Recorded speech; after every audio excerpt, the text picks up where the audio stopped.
अस्सलाम वालेकुम।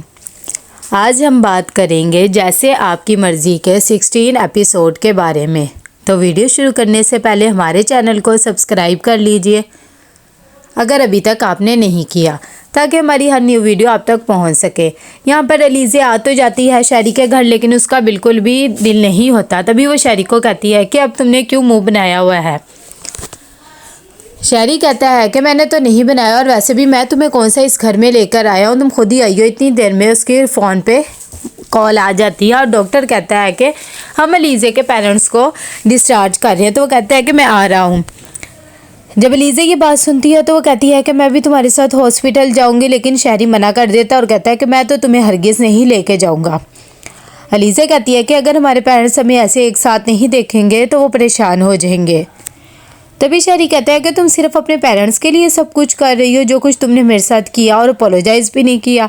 अलीज़े कहती है कि मैंने किया, बल्कि धोखा तो तुमने मुझे दिया। फिर भी वो अपने पेरेंट्स की वजह से उससे सॉरी बोल लेती है और कहती है कि बात ख़त्म करो। यहाँ पर वो तैयार होकर नीचे आती है और रमज़ा को कहती है कि मामा पापा का रूम देख लो, मैं उन्हें हॉस्पिटल से लेने जा रही हूँ। उसकी आंखों में आंसू भी होते हैं। जैसे ही वो उन्हें घर लेकर आ जाती है तभी नताशा भी आ जाती है अच्छी बनने के लिए, और उन्हें कहती है किसी चीज़ की ज़रूरत हो तो बता देना। शहरी भी कहता है कि आप लोग कंफर्टेबल होकर यहाँ पर रहें, किसी चीज़ की भी फ़िक्र करने की आपको ज़रूरत नहीं है। इतनी देर में एहतशाम साहब और रमदा बिल्कुल भी नहीं चाह रहे होते कि वो इस घर में रहें, फिर भी खामोश होते हैं। अलीज़े भी कहती है कि हाँ बाबा, शहरी बिल्कुल ठीक कह रहा है, आपको परेशान होने की ज़रूरत नहीं। जब शहरी चला जाता है तो उसके बाबा रमदा को कहते हैं कि तुम फिक्र ना करो, हम बहुत जल्द यहाँ से चले जाएंगे, हम कोई किराए का मकान ले लेंगे या कुछ और बंदोबस्त कर लेंगे। अलीज़े कहती है कि बाबा अच्छा ठीक है, कुछ भी कर लेंगे, लेकिन फ़िलहाल आप परेशान ना हो। यहाँ पर जैसे ही शहरी बाहर आता है तो नताशा कहती है ये ड्रामा क्या तुमने चलाया हुआ है, ये तो बहुत ज़्यादा अब बढ़ता ही जा रहा है। तुमने तो कुछ और कहा था, चलो इसी बहाने तुम्हारी बीवी तो आ गई लाइन पे।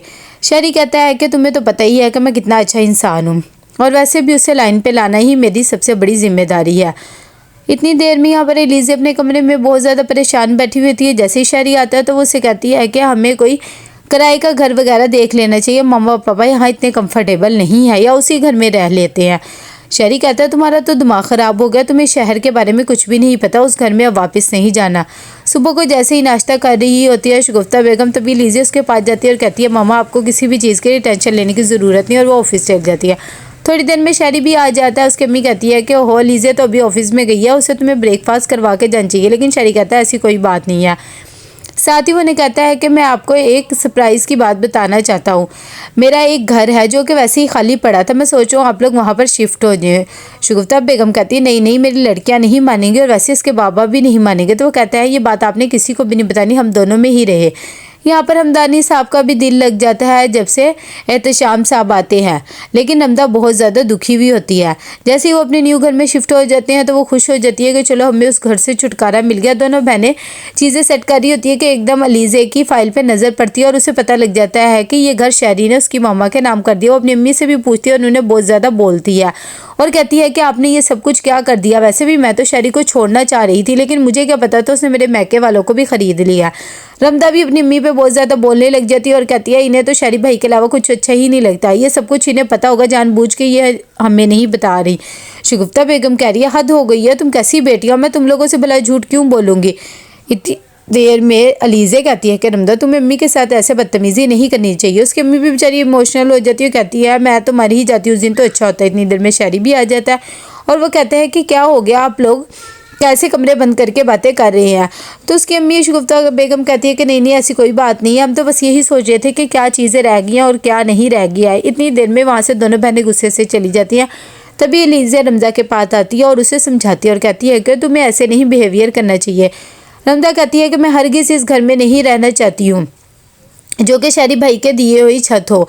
अलीज़े कहती है कि अच्छा ठीक है, फ़िलहाल तुम परेशान ना हो, अगर बाबा को ये बात पता लगी तो वो भी बहुत ज़्यादा टेंशन में आ जाएंगे, तुम्हें इस बारे में सोचना चाहिए। जैसे ही वो लोग घर आ जाते हैं तो शहरी अलीज़े के पास आता है और कहता है कि अब तुम्हें किस चीज़ की परेशानी है, अब तो सारे मसले हल हो गए हैं ना, और मैंने तुम्हें एक मैसेज किया था, हमने एक पार्टी में जाना है, रात को तैयार हो जाना टाइम से, और मैंने तुम्हारे लिए साड़ी भी सिलेक्ट कर दी है, तुमने वही साड़ी पहननी है।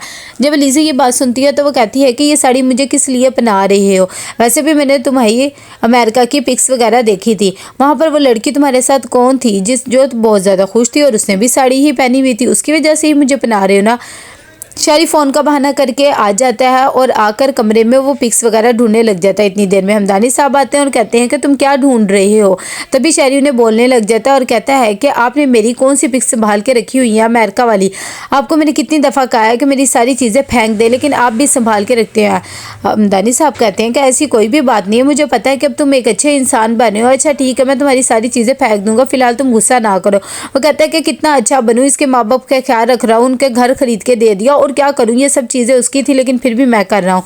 यहाँ पर जैसे ही एलिज़ा तैयार हो जाती है तो शरी आता है, उसकी तारीफ़ करता है और साथ ही उसे कहता है कि तुम्हें तो बिल्कुल भी ज्वेलरी वगैरह की सेंस नहीं है, ज़रा अच्छे से तैयार हुआ करो। और साथ ही पार्टी में लेके जाता है और सबसे उसका इंट्रोडक्शन करवाता है। तभी एलिज़ा कहती है तुम जाओ, मैं यहाँ पर खड़ी हूँ।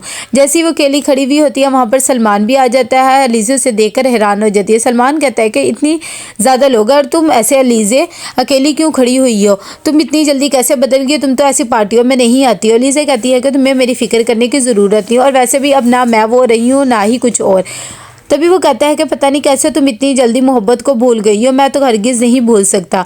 यहाँ पर अगली सुबह जब शहरी पिक्स वगैरह देख रहा होता है तो एलिज़ा को कहता है कि देखो कितनी अच्छी पिक्स आई हैं, और तुम क्यों मेरे बॉस की बीवी से जल रही थी। एलिज़ा कहती है कि मुझे कोई शौक़ नहीं है किसी से भी जलने का, और ना ही मैं किसी से जल रही थी, और मुझे पिक्स देखने का भी शौक़ नहीं है। इतनी देर में वो उसके और सलमान की पिक्स दिखाता है तो कहती है मैं तुम्हें पहले भी बता चुकी हूँ, ये मेरी यूनिवर्सिटी में क्लास फेलो था और कुछ नहीं है। वो बेचारा चुप हो जाता है। यहाँ पर जैसे ही ऑफिस जाती है एलिज़ा तो उसका बॉस भी बोलने लग जाता है और कहता है कि ये क्या आप काम कर रही हो, बिल्कुल भी अच्छा प्रोजेक्ट नहीं बनाया। एलिज़ा को गुस्सा आ जाता है और वो कहती है कि आपको तो अब मेरी कोई भी चीज़ अच्छी नहीं लगती है, ठीक है आपने जिसको भी प्रोजेक्ट देना दे दे, मैं उसको ही जवाबदेह हो जाऊँगी।